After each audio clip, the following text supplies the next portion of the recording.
Hello, everyone, and welcome to Monday night segment of Horsefly Chronicles Radio with myself, Julia Syracusa, and Philip Syracusa.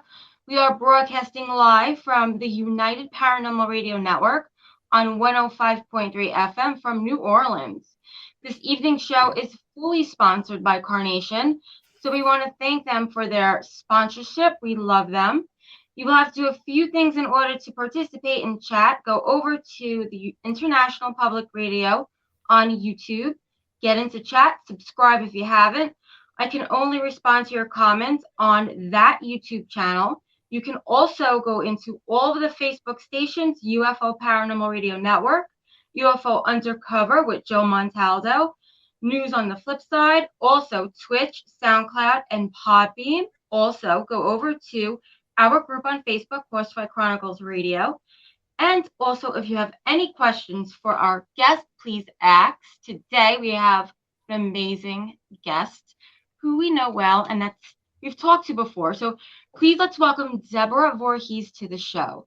Deborah is a director, producer, writer, editor, and teacher, even a Hollywood B-screen starlet.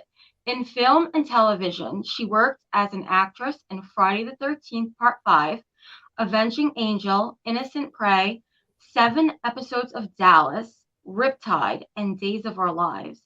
Her new movie, 13 Fanboy, that she directed, will be out on October 22nd, 21, and is making quite a stir. You will see a lot of familiar faces in this movie, like Dee Wallace from E.T., and Cujo, Corey Feldman from the Lost Boys, and Stand By Me, and The Goonies. Kane Hodder, he played Jason in Friday the 13th, Part 6, and he was also in many other movies. Deborah has directed so many other movies and music videos and is an award-winning director. Find out more on her website on voorheesfilms.com. So please let's welcome Deborah to the show. Welcome. Thank you so much. I so appreciate it. And that was quite an introduction. I appreciate it. The only one thing is that Kane Hodder was in 4 different Friday the 13th, and C.J. Graham is the one from Part 6. Oh, okay. Sorry about that, everyone. That's okay. I just wanted you to not get in trouble with the horror fans out there. The Friday the 13th. Sorry, guys. Like, oh, no! Well, Deborah, thank you so much for coming on tonight. We really appreciate it. So why don't you take us to the beginning of your story. What inspired you to become an actress and then become interested in film and making movies?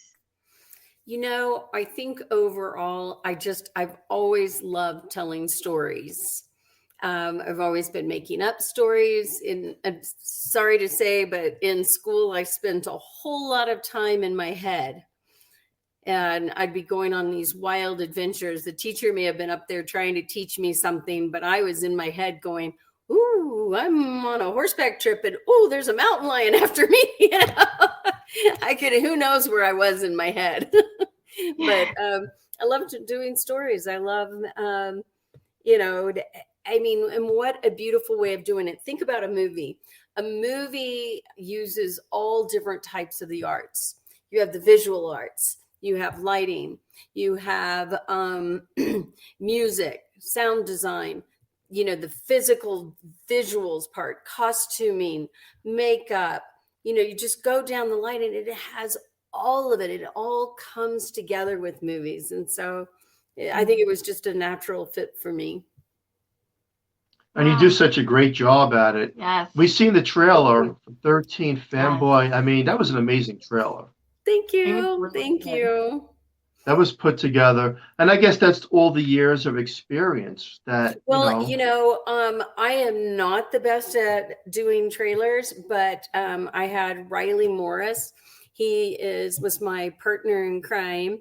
He and I edited the film together, and he definitely took the lead on that. I did make a lot of choices and cuts and changes to it. But there's zero doubt that he was definitely the lead editor on it. And I'm really pleased with it. And so much of what makes it work so well is also the sound design, which is by Barack Tupelo. He's out of, no, I'm not pronouncing his name right, so I'm just going to say Barack. He's out of London, did an amazing job. Tamer Surrey, he's in LA right now, and he did the music. And without those two things, a scary movie isn't scary without that. Yeah. Think about it.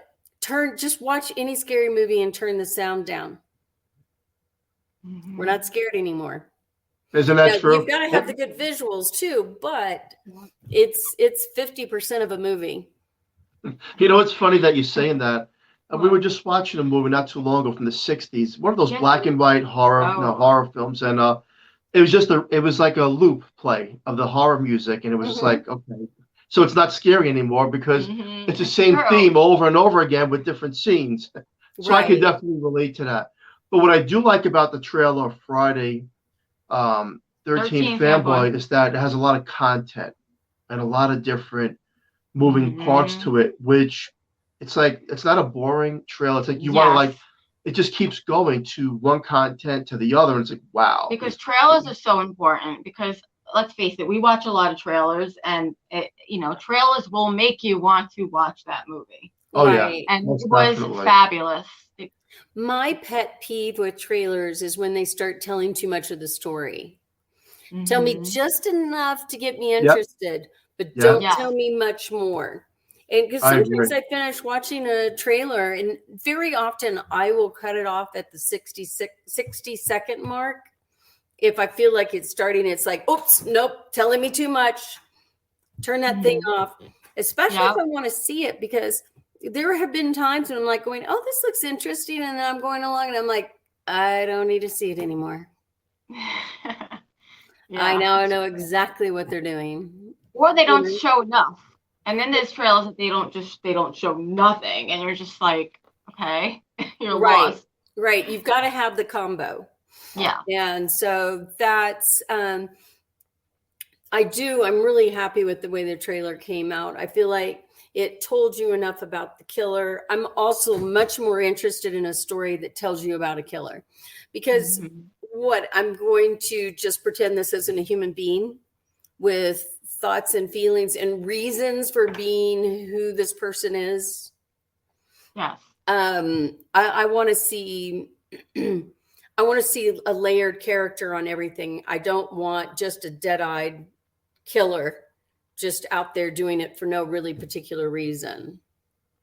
I agree. And not that there's some great stories out there. I mean, obviously Friday the 13th, did that, and there's nothing wrong with that approach. That's a perfectly valid choice. I just made a different one. Yeah. And it's what I wanted to do. I wanted to take it in a different direction. Yes. It's pretty unique. Thank you. It has a different twist to it. Yeah. I like it. Thank you. So, tell us about the movie. Like, what made you want to do this movie? Oh, I had been talking to fans. I have a Facebook group called Deborah Voorhees Share Horror, and I had started to get to know fans, and they really kept talking to me over and over again about doing something with their favorite characters from Friday the 13th and people from their favorite horror movies. And I was like, okay, most of the things they would pitch to me, they'd come up with all these different ideas, but they all would have been a Friday the 13th movie, or it's something that was attached to something that already exists. So you've got copyright issues. That really can't work for us. So I went about it as, okay, what would work? And so, I'd really been thinking about it for quite a while, but the idea came when I was talking to my producing partner, and he and I were talking about a different film that we were looking at doing. I still hadn't decided on what kind of horror film I wanted to do for the horror fans. And he asked me about what it was like going to horror conventions and stuff. And I said, it's a lot of fun, being around people who love horror. It's like being around a bunch of kids at Halloween who just like have so much fun dressing up and stuff. They're really pretty cool people. And he said, well, did anything ever scary happen? I said, no, not at a horror convention. I said, but I did have a couple things that happened that were a little bit on the creepy side. But you have to understand, most horror fans are really very respectful and very kind. So you can't label fans by a couple of situations. And he said, well, what happened? And I said, well, once I had somebody, and I've had a couple kind of, every once in a while you get that one that's just a little off that you're like going, but that's in anything. I don't care if you're fans of Star Wars or, Happy Days. There's always going to be one that's a little off. And that's more about human nature than about horror fans. But I got one message via Facebook, and it said, wouldn't it be cool if you died in real life like you did on Friday the 13th? Well, my death was pretty brutal. And I'm not really looking to end my days that way. I want to end it, very quietly in my bed, going to sleep and not wake up, something very peaceful, nice. And I didn't like that. That made me feel really uncomfortable. I blocked the person. They never bothered me again. And so I probably was just somebody trying to have a little bit of fun. But I just didn't I wasn't in it. I was like, no, I'm not feeling that. So, but the other one was even more troublesome because it came as a personal text to my personal phone. Oh. And I was sitting in my office and I was writing, and I had, how you have the French doors and they're glass. Mm-hmm. And so, I didn't have curtains on them or anything. And I live in the mountains. So I live kind of out in the middle of nowhere. And so in front of me is just, a bunch of land and trees and things like that. And it was very dark. So I couldn't really see, but I had a little light next to me. And, that means people out there can see me, but I don't normally worry about it. Right.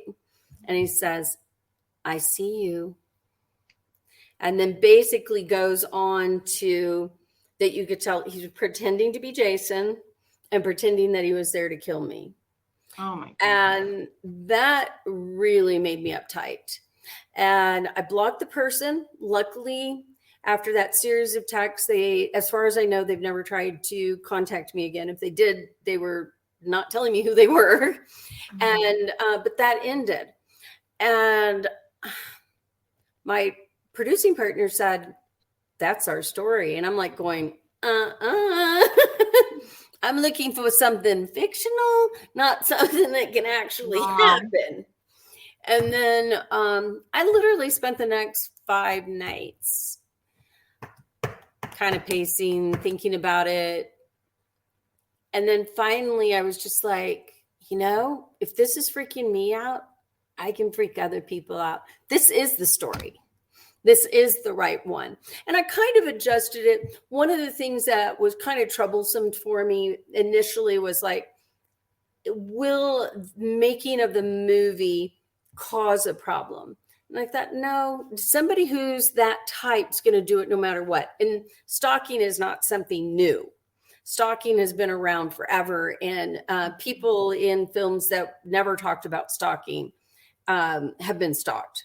So I felt comfortable. I was like, okay, yeah, no, that's right. It's not, this has already existed. It's not like I'm telling somebody a whole new way of being in the world. So I called up my producing partner and said, let's go, let's do it. And so we spent the next 3 months coming up with a full, complete outline. And when I say complete, I mean, I knew every step of the way where we were going from A to Z, every single twist, every single turn, every scene. And then I took it and fleshed it out from there. So it was very much a joint partnership. That is so crazy how she got the idea from something that really did happen to her. Right. And what became really interesting is after we began the process and we were well into writing and stuff, I started approaching different people from the horror community and I began to hear the stories about some of the things they had been through. I had trouble with some guys in high school who were stalking me. It wasn't Friday the 13th related. So I had that element to add to it. And it's really frightening when somebody's threatening you and following you and things like that, leaving messages in my mailbox and this sort of thing. But then talking to them, I found that Adrienne King had a stalker, and it was a very serious situation. And for those who don't know, she was the final girl in the very first film. Then Judy Aronson in part 3 had one. It actually wasn't Friday the 13th related. It was from something that she was doing with on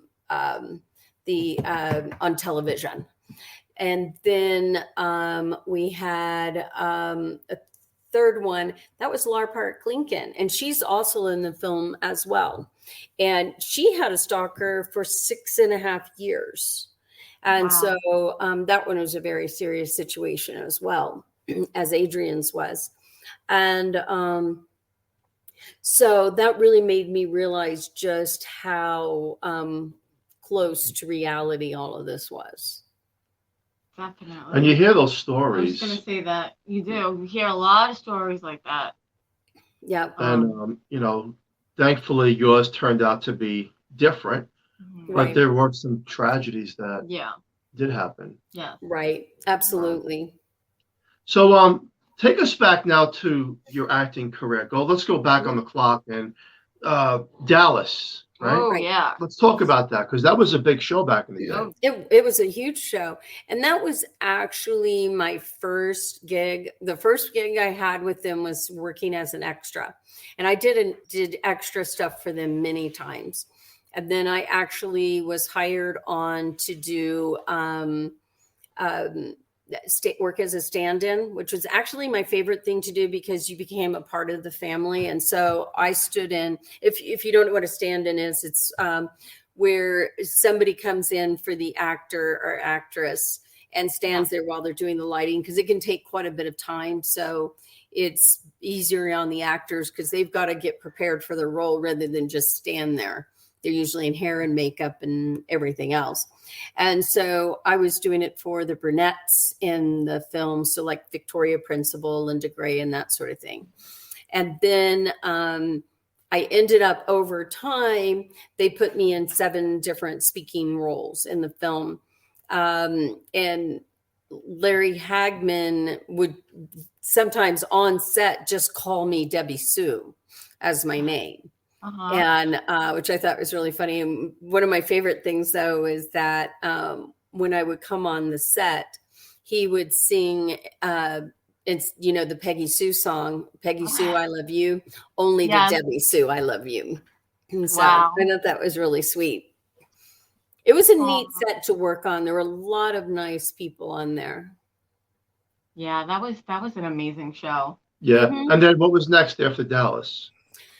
I don't know if I can remember in chronological order, but I know Voyeurs was very close in there, and that was with PJ Souls. And I was a pivotal character because her husband picks me up in a bar. I played a hooker, and he murders me, and she has been following him. And she looks through the window in the bathroom, and he sees him actually slit my throat. And so that's the moment that she realizes her husband is a killer. Wow. And well, then it was the Friday the 13th. Yes. And it was like I'm trying. Let's see. After that. Gosh, I did a lot of different things. Riptide was one of my favorites. That's what was on my mind. Yes. Yeah, it was a little bit of a comedic role, and you could tell it was kind of like that moment was kind of like a perfect rom-com kind of moment. And so I had a whole lot of fun with that. It was I was playing, there were the two detectives and they were trying to find somebody who was supposed to be in the room. And I had a big party going, and they kept asking me questions and I kept hanging up on them, because I'm, like not really paying much attention to them. And so, but it was very comedic and lots of fun. I enjoyed that set a lot. They were really nice too. And then, let's see. I'm trying to remember exactly when Friday the 13th came in. It would have been in 85 that it was made, but we probably did auditions a little bit earlier than that. And that was just a big cattle call. And they're just, you're just going through these long lines. And so I ended up reading 3 times, and I read for the role of teen every time. I think because I had the body type of what they were looking for and the physical look. But then Danny just liked my interpretation of it. He said the biggest problem that he was having with the actors is in that, am I allowed to cuss on here? Is cussing okay? Well, we say bleep. We can't really curse. Okay. Yeah, I don't think it'll like that. Okay. I don't know if this is like anything where it has censored. Is it okay to cuss? Oh, no. Carnation wouldn't. Yeah, Carnation would not like that. Okay. We won't do that then. Well, I say a naughty word, and that I said it flirtingly. Yes. And where they were angry. And so it's one of those things that if he had given, I'm sure there was plenty of fine actresses that if he had given them that instruction, they would have been more than happy to do that. But very often I found in Hollywood, in movies and stuff, they kind of want you coming in and already being that character as opposed to needing direction. And, and I understand that. I can see, they don't want to get to set and feel like that now the person can't quite make that. But it still, I'm sure, would have worked fine. But I'm grateful. I'm glad I got the role, and I loved what I did. Yes. And each role and each thing that you've done throughout the years, you built up an incredible resume, portfolio, and now look, right? You have Fanboy. And now Fanboy is going to be in the actual movie theaters? It will be. We have select theaters right now. I don't know where everything will be yet. We're still working on some, but I know we have LA, Phoenix, Tucson, Minneapolis, Chicago, Detroit, Albuquerque. I know I'm missing some. I said Los Angeles, right? Yes. Orange County. I know we have Orange County. So right now they're still building the list. So I don't know where that's going to be at the moment. But yeah, it'll be in select theaters, and then it'll be on just about every VOD platform that you can think of. Right. And it will also be, like in demand, pay-per-view, all of that. Let's see, what else do we have? We have, after that is when the secondary markets will happen, DVDs and Blu-rays and all of that, of course, will come too. But, there's kind of like a hierarchy of where you're going, but we're doing what's called a day and date release. I'm hoping we're going to pick up some drive-ins. I know that that's being looked at the moment as a possibility because it'll be 1 week after Halloween Kills comes out. And I know some people are looking to pair us with a double feature with Halloween Kills and 13 Fanboy, which can you imagine being able to go see a double feature like that in a drive-in? Well, the drive-ins are doing really well right now. Yeah, they are. And I would just love to be in some drive-ins. That's for sure. Yes. That would be amazing. That would be great. Yeah, that's a big thing in Pennsylvania. Yeah, it is. Yeah. Especially after the whole pandemic, it's really big. People love it. Yeah. No, we would love to be in some drive-ins. So if you have people I know we just got picked to a lot, hundreds. And so we'll see what happens. It really depends on what else they have coming out. Obviously we're a smaller indie film than something like Halloween, but that doesn't mean we won't get picked up. And after this one comes out, I have a feeling we will definitely get picked up for part 2. Because I don't know if we'll be the little guys anymore, but we are right now. That's it. And I definitely think so. Just by watching the trailer, I mean, it was a good trailer. It's exciting. So because this is a paranormal show, we're going to just mix it up just a little bit. Okay. We had you on a couple of years ago on a smaller network. We're now on a huge network. And have you, throughout your life, had any paranormal experiences? The little ghost things. Oh, yeah. As we know, our listeners this one's really quite comical. And I can't say for sure if this one was legitimately paranormal or not, but it sure looked like it. We were watching a scary ghost movie. And we have a dog. Well, we have more than one dog, but this one dog in particular staring off into an empty corner. Nothing is there. No one's there. And right at some really scary part, she starts growling at the corner. Oh. And I was like going, okay, not funny. Stop that now. When they do that, there's almost all the time there is something going on. Because right. And I know like going, okay. Now, my husband was there too, and he saw it. And he has really good ears. And I admit that my hearing isn't as good as it should be. So could there have been, a mouse in the wall or something?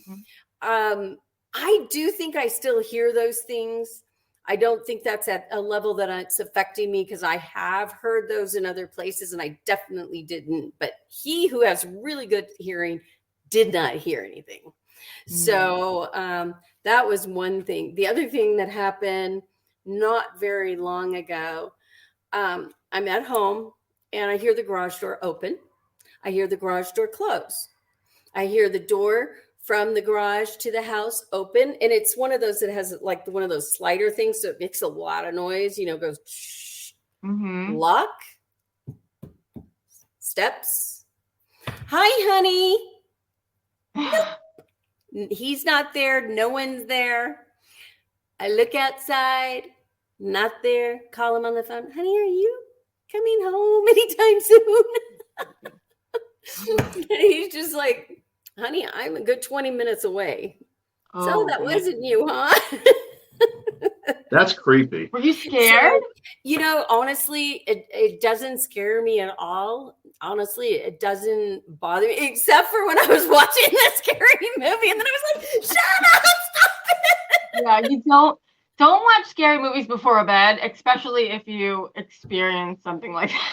That happened. It's funny that you say that just the way you did, because that happened in my parents' home back in the 90s.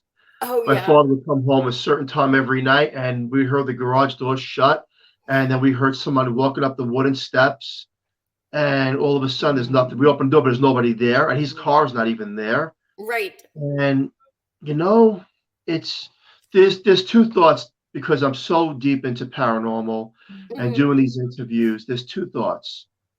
The first thought is that we're crossing dimensions with another side. Right. As if somewhere, sometime, because we made up the time, that we're coexisting in multiple realities, and there's a crossover between their dimension and ours. And then the second thought is that if we look at the ghost aspect of it, it's something that is mimicking. Right. Because they know how we do things, and they are able to mimic us and the voice. And we've seen that in our own home years ago, and that's scary. So there's two thoughts to that, and both of them are creepy and interesting. And you could try to debunk it and see if it's like like a mechanical thing. Right. But you can't do a mechanical thing on all of that. And I don't have an electric garage thing either. It's a hand one only. So I don't know. I mean, you could say, is it in my imagination? I don't think so. I'm pretty sure. I mean, I've had situations where I heard somebody coming, like I'm sitting on the couch. I hear somebody coming up the steps. My dogs hear it. I'm sorry, my dogs cannot fake it. And they didn't make it up when I did. They heard it too, because they're going and they're barking, and there's nobody there. Yeah. It honestly, really, I know it sounds crazy, but I'm really not afraid of it. The only time I really got afraid, and I really still don't think it was like anything that was malevolent, but I was definitely not up for it, I was at my grandparents and watching over their place for them while they were gone to Mexico.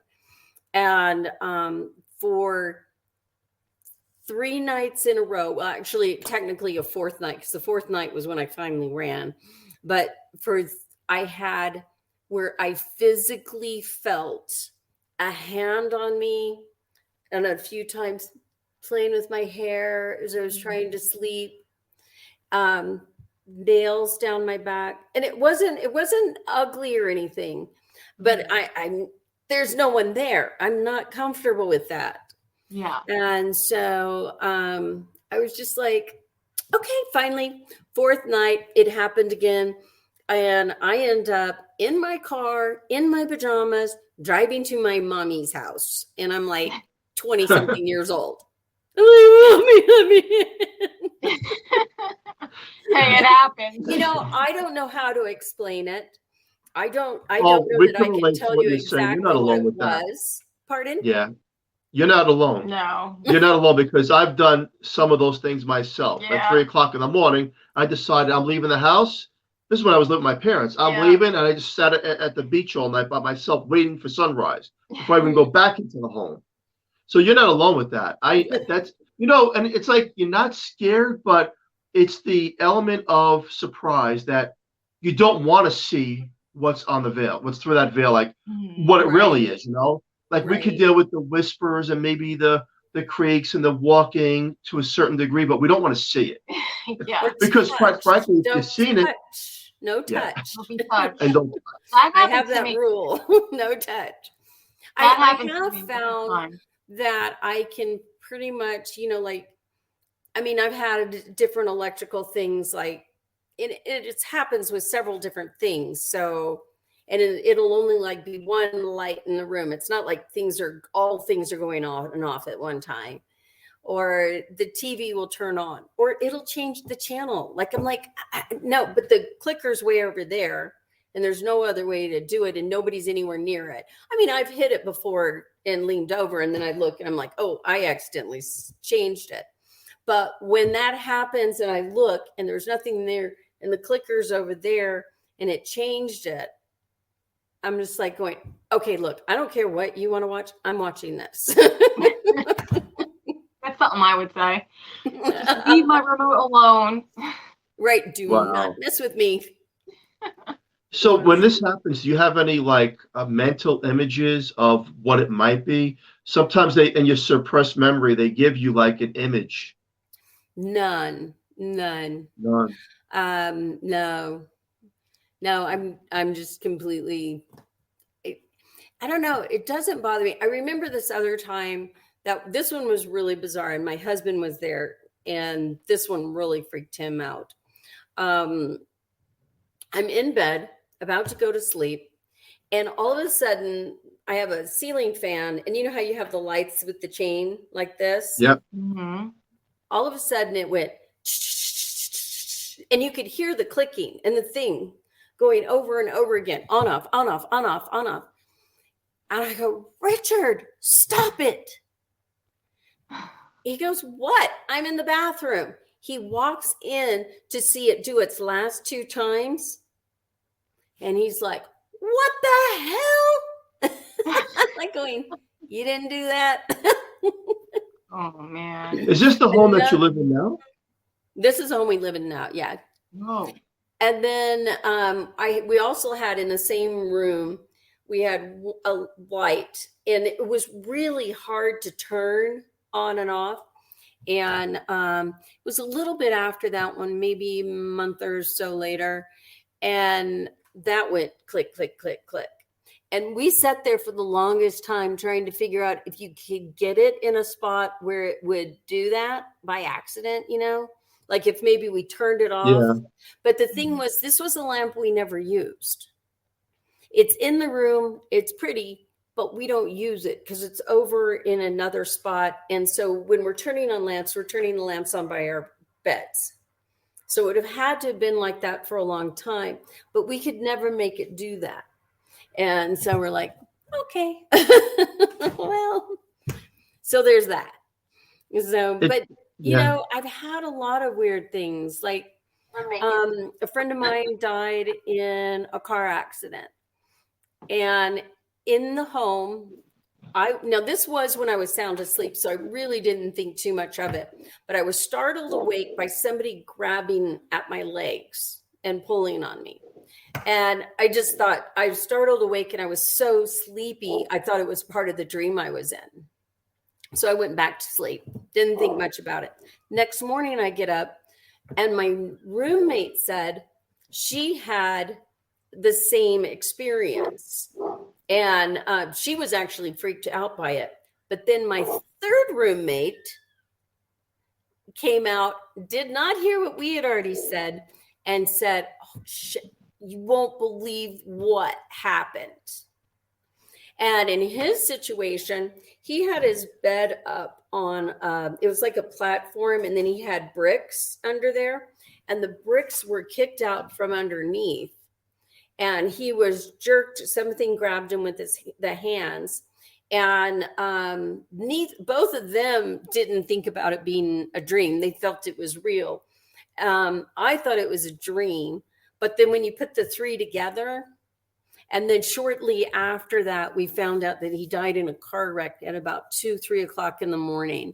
It was still dark. I did not look at the clock, so I cannot tell you for sure what time it was. But it was in the middle of the night, and it was still dark out. I can tell you that. That's creepy. It was definitely after midnight, because I didn't go to bed really before that very often. It was I might have, it's possible, but wasn't the norm for me then. It was usually it makes you think. Those experiences right there it makes you think like, we're not alone. We go on. No, we're not alone, and I don't think that's a bad thing. It doesn't bother me. It doesn't worry me. But I haven't had some of the hellacious situations I know that you guys have had. So it's in fact, I find it very comforting, that knowing, and I've always believed that our souls existed prior to being born, and of course during our life and after. I don't think there's not really I don't see life as just something. This is a body we have, but we're not a body with a soul. We're a soul with the body, which is a way different concept. We are a soul. That is our primary existence, and that our body is just a temporary thing that we live in for a period of time. I do believe in reincarnation. Also, why I've had many experiences with deja vu, and it's like, no, I've been here. I know I've been here. I can feel I've been here, and millions of people have had that experience. So I agree with you. I believe in reincarnation, and I do a lot of research on near-death experiences, and they all say that just what you said, that there's no beginning and there is no end. This is the vessel for this time, and the time is very short. And Julie and I were watching a movie a few months ago, and it's based on a true story. And the kid had cancer, and he fought it, and then the second time around, it was about to take him. And before that, he went into this coma, and as he was in the coma, he left his body, and he had a visual of the other side. They brought him back through the what do you call those things? The paddles. Yeah. To bring him back. Yes. And when they brought him back, one of his last things that he said was like, "This journey here is like stopping at a stop sign, and then you go to the next journey. That's how quick it is. So appreciate the time here, right? Because it's so fast." And he goes, what's on the other side is just amazing. And then not too long after his life was taken, sadly, but it gives you the openness to realize that these are people that have crossed over, went into a coma state, came back and said, no, this is not what we think it is. It's not the end of all. And we shouldn't be so sad, maybe. It's this journey beyond and beyond and beyond. It's the soul's path. Right. So, and that goes with the reincarnation that, we've done it. What's your thoughts on the whole reincarnation? Well, I believe that we are reincarnated in order to basically experience life. We're not meant to live. I mean, I used to think, well, why can't we just all live peacefully? And I'm not saying that's not the ultimate goal, because I do think that is the ultimate goal, and that's what we're meant to be. We're meant to be understanding, loving, compassionate, caring people who help each other and work together with each other. And I do believe that at some point on this earth that will happen. But right now, we're not necessarily meant to live this perfect little life, because we need to experience, or want to experience, maybe that's a better word. We want to experience all things in life. And the reality is fear, sadness. These are all things that remind us that we're very much so alive. And it tells us something about what not being afraid means. What does that look like? If you're angry, what does it look like to not be angry? If you love, what does it feel like to hate? If we don't experience all of those, can we really fully understand? Yes, the reality is, if the sun never went down and it was always kept this light, we may understand to a degree what light is, but you don't truly understand light until you know dark. And I don't mean dark as in scary. I just mean dark. We sometimes associate dark with scary, but it's not really. It's really just an absolute beautiful. It's one of my favorite times. When I go to sleep, I want it to be so dark I can't see the hand in front of my face. I love the darkness, but I also love the light too. I want both. Yeah. And I'm not afraid of the dark. I might be a little more nervous in the dark if I had some crazy killer after me and I can't see. That's a little different, but that's not the darkness's fault. That's just a product of how our eyes work. So we're here to experience and to understand all aspects.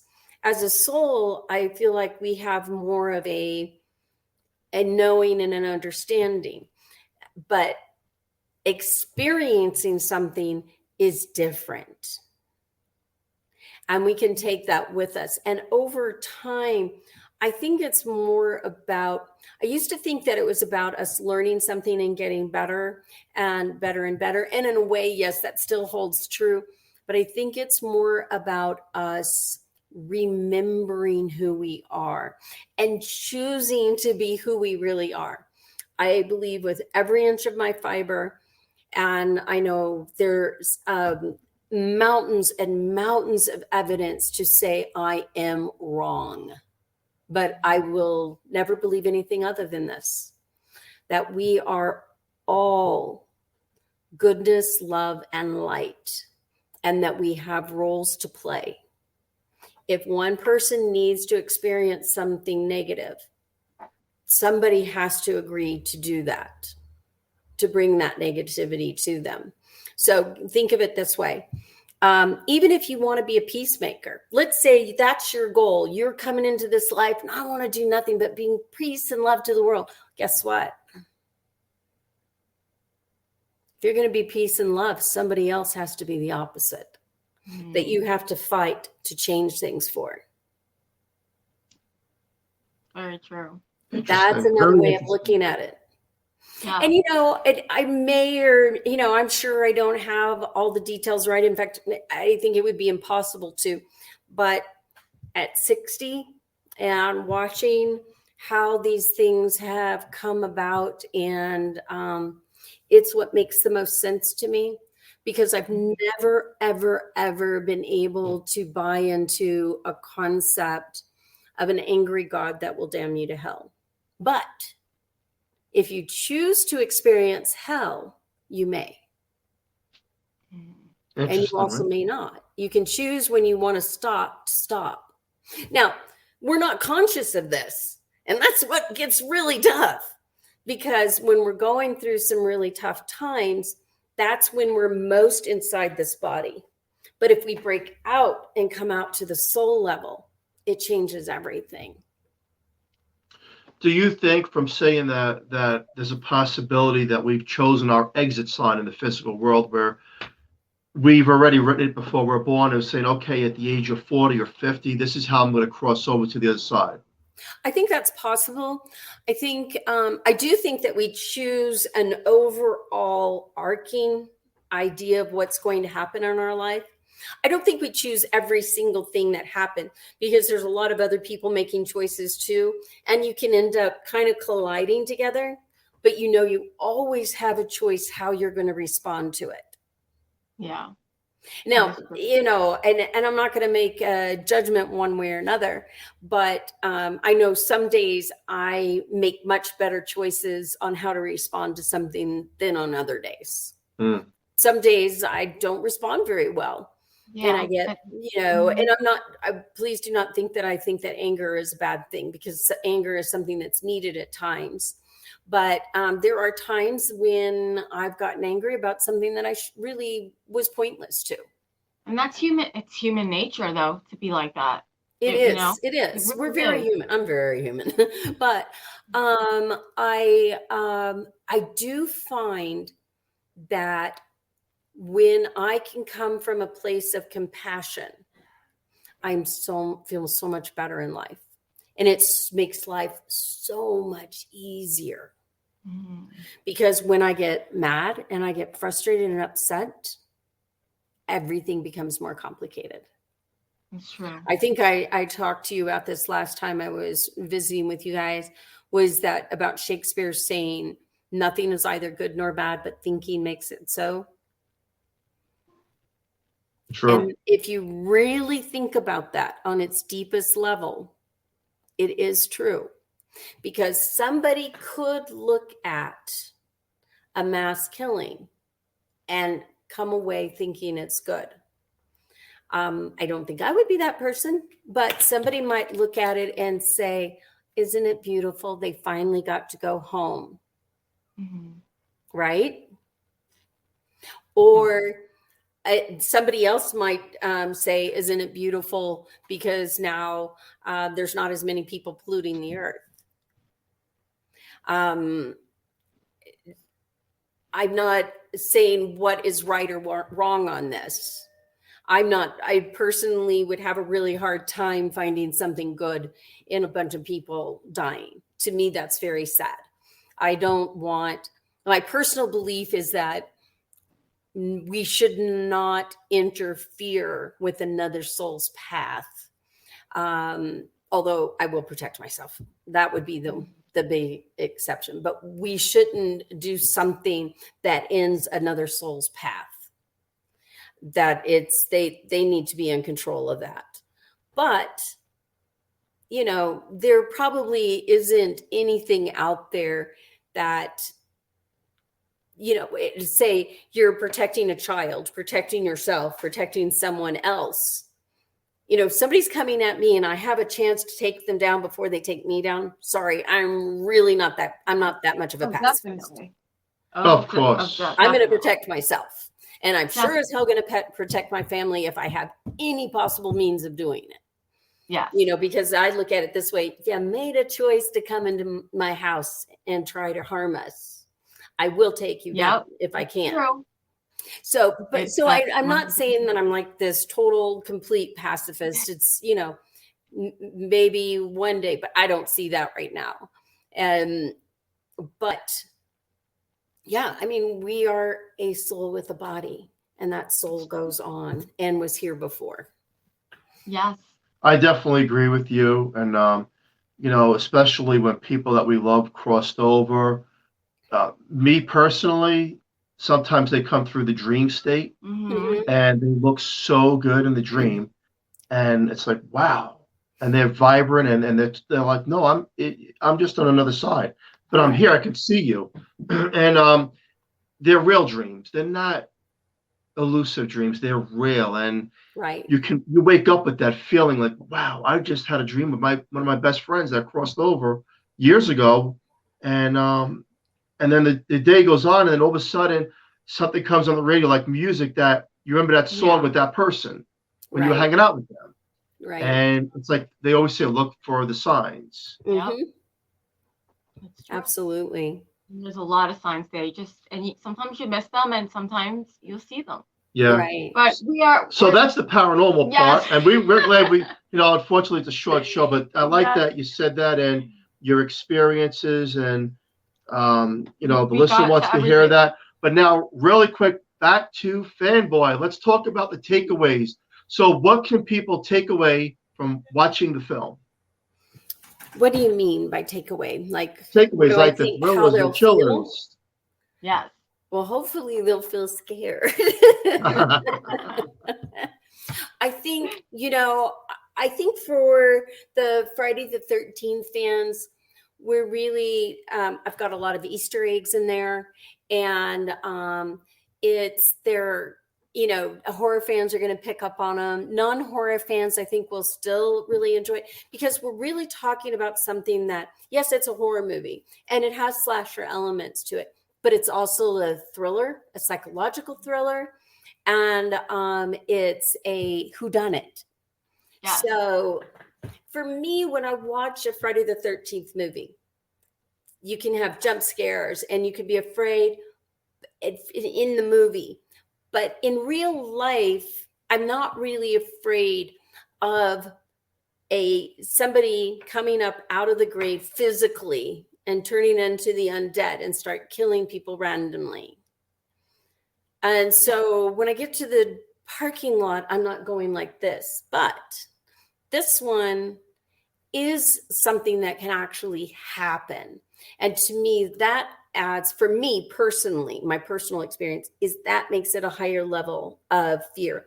I think that's one of the reasons why a lot of people like the Universal monsters, myself included. I love the Universal monsters. But you're not afraid that Frankenstein's going to be in the parking lot when you get out there, or the creature in Frankenstein, I should say. Yeah. But this has a realism to it. And but I also think, we tried to have some fun with it. Yeah. Corey Feldman in particular has, there's always got to be a little bit of comic relief in this, and he definitely gives that to us. He's quite exceptional in it. Psychological thriller, I like that. We can't wait to see it. I'm really looking forward to it. I know the listeners are looking forward to it. So we want to thank you so much, Yeah, Deborah. So tell everyone where they can find you, the release date, and all that good stuff. October 22nd this year, 2021, is our release date. You can find me at Sheer Horror, Deborah Voorhees, Sheer Horror on Facebook. Sheer is spelled like garden shears, since that's how I died in the movie. And then you can also find information on 13 Fanboy, the page. I am on Twitter. I'm just starting to get to where I understand what I'm doing. Not great at it, but trying. And I have 2 Instagram accounts, and I'm not there yet. So not the best place to contact me. It's so complicated.